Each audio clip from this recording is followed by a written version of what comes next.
So why don't you just tell us a bit about your background for people who aren't familiar? Sure. I spent a lot of my life in law enforcement and the justice space. So I was a prosecutor for 7 years, and then I went out and went into the private sector as a lawyer and spent a lot of time on abuse and neglect cases and criminal cases there. Along the way, two other things happened. One was I started a number of businesses. So I started Four Friends Coffee House back downtown before there was any viable retail downtown. Started Wealthy Street Bakery, which kind of kicked off resurgence on Wealthy Street. Then later the Hall Street Bakery, which has been part of what I hope will be a resurgence in the Third Ward.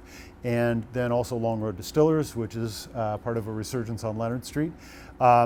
And that happened, and those things happened along the way. The other thing that happened was I got into public service. So I was on the city commission, and then I was on school board for a term, and then I got an extra half term, so I got 7 years in Lansing as a legislator, as a state representative, and now I'm running for mayor. Why are you running for mayor? I mean, you've done a lot. You've been in public service, you've been in the Michigan House. Why run for the mayor of Grand Rapids? The thing about public service, public sector stuff, the job description is try to make the world better. So who wouldn't want that job? I love thinking about the possibility of how to make things better. And I've always been a city guy. And so for me, it's really exciting to think, how can we take Grand Rapids from the really good place it is to great? How do we get from good to great? Because we're doing much better than many other cities in the Midwest, but there are real opportunities, and there always are ways you can do things better. Many issues, affordable housing, crime, the list goes on and on. What's your biggest priority if elected? Sure. So justice and policing, and the way I summarized this a while ago was everyone in our community wants to feel like they're being treated fairly, like they're getting justice, but they also want safety. And those two things are compatible. They can go hand in hand. I'm excited to work with our new police chief on that. I think he's great. I have a great relationship with him. Folks on the force, and also with community members as we talk about this. So that's number one. Number two is affordable housing. Everybody knows we've got a problem. It is a continent-wide problem, which means it's going to take persistent attention. It's also going to take resources. We can't spend a penny on things that cost $1 and pat ourselves on the back, and we also can't talk this issue to death. So we've got to move from performative to transformative action in the housing space. And then the third issue is neighborhood growth and neighborhood strength, something that I have a lot of background in, so I'm excited to think about how to make neighborhoods stronger. There's an old urbanist idea, which is that cities are really just a collection of neighborhoods. And so how do we make every neighborhood a great neighborhood?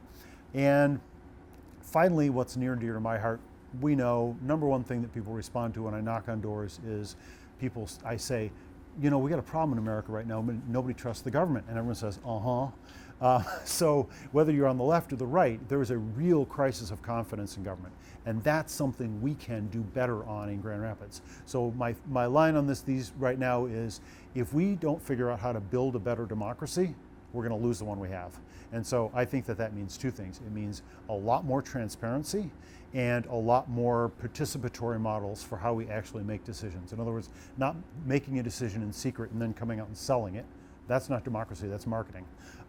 Instead, include people deeply on the front end in a really, really sort of crowdsourced, open way on decisions on those major issues. Because I think there's broad agreement what the big issues are in the city, but there's a lot more talent out there than there's ever going to be in City Hall on options for how to do better. What else needs to change in the city? A lot of the things, look, I've got Mayor Bliss's endorsement, also former Mayor Hartwell's endorsement, and there's a reason for that. A lot of things that they've worked on are things I care about, and we've got to go further. So I just saw an announcement that we're about to hit the point where all city buildings are using 100% renewable energy, which is awesome. But I think we can do much, much better and take sort of a great leap on renewable investment for the city, which will prevent us from energy shocks. It'll maybe make us more resilient. I mean, everyone knows what happened in Houston recently. If you got rolling blackouts and heat, you've got a real problem. So making our city more resilient in terms of its energy dependence, that's a great idea. There's a fancy word, multimodal transportation. Making the city an easier place for pedestrians to get around and a safer place for pedestrians to get around and for kids to be in. We need to slow the speeds down on a lot of our streets because I don't want kids in danger, I don't want elderly people in danger, and I don't, pedestrians shouldn't fear for their lives when they're navigating our city, nor should cyclists. Let's talk more about specific issues. What's your opinion on the city supporting planned projects like the amphitheater, the soccer stadium, and the possible aquarium? Do you think this is a good use of resources? Sure. So, you started with one that's already, I think you started with the amphitheater. Ground is already broken. The soccer stadium is the medium one. The amphitheater is a light bulb somebody has. So the aquarium. Pardon me, the aquarium. Yeah. So I am not prepared to tell you that I am satisfied with the details on the aquarium because that's the furthest down the road. I am hopeful about the soccer stadium for a number of reasons. First of all, soccer is a global sport, and so the idea of something that first-generation immigrants could really play. It's a sport that's played in Latin America, Central America. It's a sport that's played in Europe, and so making us more of a culturally global city sounds like a good idea to me. The idea, for me, the metric's really going to be, okay, if there are 25 home games for the pro team, how many days of the rest of the year does the community get to use that stadium? So that's one big thing, is like the proof there is going to be in the details on how well that gets used. But the thought kernel here is, I don't know if you know Wrigleyville, and I hope most of the viewers know, in Chicago on the north side, Wrigley Stadium, Wrigley Field, a lot of people like living around that. There are lots of bars around it. People watch from their balconies. It's sort of where a lot of young urban types like to go live because it's vibrant and it's quite loud. I don't know that I'd want to live next to a baseball stadium, but people sure do. That became sort of a kernel for a neighborhood. And back to that idea that neighborhoods don't all have to be the same. I don't live in Heritage Hill because I don't like Ottawa Hills. Ottawa Hills is different. Alger Heights is different. Garfield Park is different. So having different neighborhoods that people can choose off a menu in is one of the ways you get to a great city. And so if that soccer stadium becomes a nexus for a new neighborhood, that's an exciting possibility. Amphitheater, ground is broken, so I think that there are lots of good opportunities there too for that to be a community nexus. When we talk about these big projects, you got to talk about parking, right? For many residents, the availability of parking and the cost of parking, which has risen recently as a concern. So how are you balancing that need with the current projects aimed to expand our city and bring in more visitors? Well, there's a great book called The High Cost of Free Parking. Often it turns out that if you really want good development, you don't let parking lead the conversation. So I think it's something that people maybe I think you have to look at data and you really have to get granular. So on my street, for example, right now, and actually we're on my street, about 80% of the open street parking spaces are available. There is lots of parking on the street. Also, everyone on my street has a driveway. So half the cars that are even on the street could be in people's driveways. So I don't think we want to build to a standard where there are acres of empty land for parking. And that's, for example, the amphitheater is going somewhere where there used to be salt trucks. So it's not as though it's taking away parking. The soccer stadium is going in an area that is just acres of asphalt. It's just a broad, underutilized area that you can call parking, but it does not hit capacity 99% of the time. So I think there's been some intelligent use of siting there. Now, when we think about parking, that comes down to a question of like, how much do we want to encourage people to walk? How do we want to make it easy for them to bike? Because pedestrians don't need a parking space when they get where they're going. Cyclists don't need a parking space when they get where they're going. So one of the things that we can do is build our city more intelligently. We want to build around people, not around things, right? When I'm in a grumpy mood about housing, I say, look, I've never seen a pickup truck sleeping under a bridge. I see people sleeping under bridges, and properly, politicians should be in the people business, not in the object business. So it's a longer, complicated conversation, but the simple answer is, I'm not sure we got to have an intelligent conversation and not just invoke the word parking without knowing what we're talking about. Staying on these projects, we've got this 3% excise tax on hotels and motels proposal. A lot of advocates have supported that. Do you support that effort? I do. I think it's a fairly elegant tax, and it's really important I passed a billboard that said, no new taxes the other day, and it's a tax on people who visit. So if people are coming to our city, I don't want to build a city for visitors. I want to build a city for the people who are here. Now, I'm fine with people coming and visiting us. We're a great place. I'm happy to have people come visit, but then they should pay into the costs of the things that they're consuming, the things that we need to do to make it a place they want to come. I mean, if we have to plow streets for people who come here from Indiana, somehow the people from Indiana, if we can capture some revenue from them to pay for street plowing, that's good. If we can use it for these projects that they're coming for, that obviously makes sense to me. This next question is a complicated issue. There's no easy answer for it. How do you hope to reduce crime and violence in our community, especially involving young people? Sure. So I will give you an example. When I was on the Grand Rapids School Board, I've been for a long time an advocate of a broad vision. It's called restorative justice. And what restorative justice does is it tries to identify harms that are caused and fix the harms. So it's a harm-based look at things rather than you did something wrong that I said was wrong and now I'm going to do X to you. So if you have a consequences-based system, it often doesn't work very well, particularly when you look into the details. So for example, using money as a way to decide whether people stay in jail or don't stay in jail is a hot mess. We need to assess risk when we're looking at who stays in jail and who doesn't stay in jail, not how rich they are. It doesn't make any sense. But that's something that's been broken in our system for years, decades. One of the things that we need to do about crime in the city generally is community policing is good, it works. We need to lean into community policing. We can do a better job of policing, but we can also do a better job before policing happens on de-escalation and building a culture that isn't conflict-based and violence-based. You're right, it's a complicated question.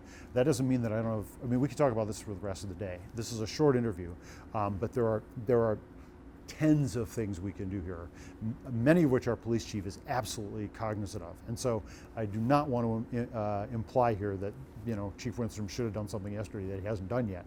I think he's brilliant on this, and I think that bringing in stakeholders is really important, because whether you perceive that the justice system is working for you or not is a really important question. And not everybody in our community feels the same way about that.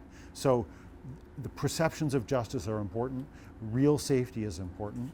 Looking at innovative programs and demanding that we actually use metrics is important. So we're getting back to the schools. When I was on school board, Grand Rapids Public Schools was suspending and expelling about 3,000 kids a year, which is kind of like a jail sentence, right? Like, we're gonna put you somewhere for 10 days that's not here.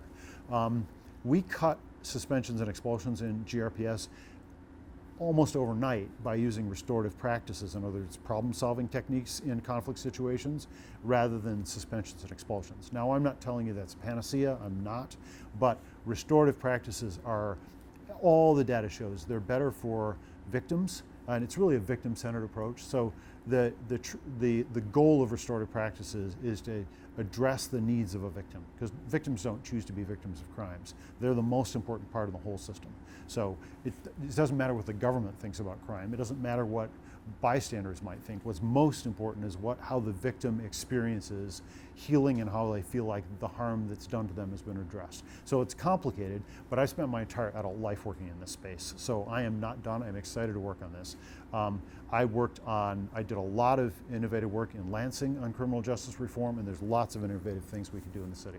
You said you have a good relationship with the current police chief. Police departments across West Michigan, really across the country, many are struggling with staffing shortages. Mm-hmm. The police chief has told me before, we've had staffing shortages, we're trying to get more officers in here. Do you feel that the police department needs more funding at this point, or less funding? Well, actually, I think it probably needs more funding is the short answer, but let's answer your primary question. I own a lot of businesses, have a number of employees, and one of the things that I tell people when I'm coaching people in businesses is the number one reason someone works for you is because they feel respected. The number two reason is because you pay them. People won't work somewhere where they don't feel respected, then they don't feel valued. So one of the things I want to prioritize as mayor is making sure that the people on the police force feel valued and respected, and that the community feels like they are being valued and respected as justice is being administered in the city. So what that means is I hope to go out to the new classes. Like, we know where people are training to become police officers. They're getting training at community college, Grand Valley. I intend to go out to those classes and just simply say, we would love to have you. We are excited by the idea that you are doing this, that you want to serve the community, and we'd love to have you do it here. The other thing I want to do is start lifting up officers who do I mean, this is a job that often is stressful. It can be dangerous, and we need to lift up and we need to support the officers as they're doing that job, and we need to do it more publicly. People saw it after the deaths of George Floyd and Patrick Lyoya. There remains a lot of pain in a good portion of the community when it comes to the police department. How would you hope to bridge that divide between the community and law enforcement? Sure. Well, I live in the inner city, and so these are issues that are real to me, and I'm very empathetic to the communities that have those concerns. And I talk with community leaders, I talk with individual members of the community all the time. When I leave here, I'm going to go knock doors down in the Franklin Eastern, the MLK Eastern neighborhood. And so first of all, listening to people and keeping your ear to the ground is really important, and you can't ever do enough of that. But the other part of this is we really actually need to talk about policy, because police officers do what policy tells them to do. And I had a great conversation with one of our local law enforcement leaders who said that traditional training has been that if you touch somebody, they better wind up in cuffs at the end of the encounter. So we need to figure out how to incentivize our officers to use their brains and give them permission to say, if this encounter is not going the right way, it's going to be okay if I pull out. Nobody's going to yell at me for disengaging and de-escalating a situation. So how the policies we set for our officers, well, I'll give you an example historically, one that's been good recently. 20, 30 years ago, high-speed chases used to happen all the time. They'd happen all the time in cities. And eventually we realized, okay, if the guy was doing 40 in a 35 zone, you can chase him to give him a ticket, but if he punches it, goes 100 miles an hour, and you chase him, you just put a whole lot of people at danger by trying to catch the person for the speeding ticket. So if someone's committed a serious crime, aggressive pursuit's warranted. But if somebody's committed a minor infraction, you don't want to do a high-speed chase. Well, those kinds of evaluations can go further into how we do policy and how we do training in our police force. So there's a lot of complexity there, but this is my life. So I'm eager to get into the details on that and work with all of the people who have expertise in this. And there are a lot of them. There are great professors at Grand Valley who I hope to bring into the conversation who do training, folks who are in our police force right now who are on the ground seeing what's going on when they have encounters with the citizens, but also with citizens and also with stakeholder groups. So you did say there's complexity here. There absolutely is. Lot to do. And we're never going to be done. This is something we're going to have to try to get better at every year. And when we're done getting better, we're going to have to get better than that. We're going to have to get better than that. So none of this is to be critical of law enforcement as they're doing their job right now. My businesses always get better year after year. We can have the same standard for any competent, skilled workforce, and that's what our law enforcement officers are. We've touched on a lot of issues. Speaking generally, why should someone vote for you? I think that I have a passion for the city. I think that I have the skills. I know what economic development looks like because I've done it. I know how to do justice and safety work because I've done it. And I not only have a real heart for the city, but I have a real heart for its future. I've done housing work, and mostly I really want to build a better democracy in this city. I think that's an exciting project. I want a city where everybody really feels listened to. And so if that's your idea for what Grand Rapids should look like in the future, I would love to have voter support. Is there anything else you want to add I haven't asked you? You know, I just am so grateful to all of the thousands of people I've had conversations with at doors. I do that every day for hours, and there is nothing that replaces actually having those on the doorstep conversations with people. So if I stop by your home next to the viewers, I'm looking forward to it, and I'm not going to be done until November, and I'm not going to be done in November. I always want to hear more.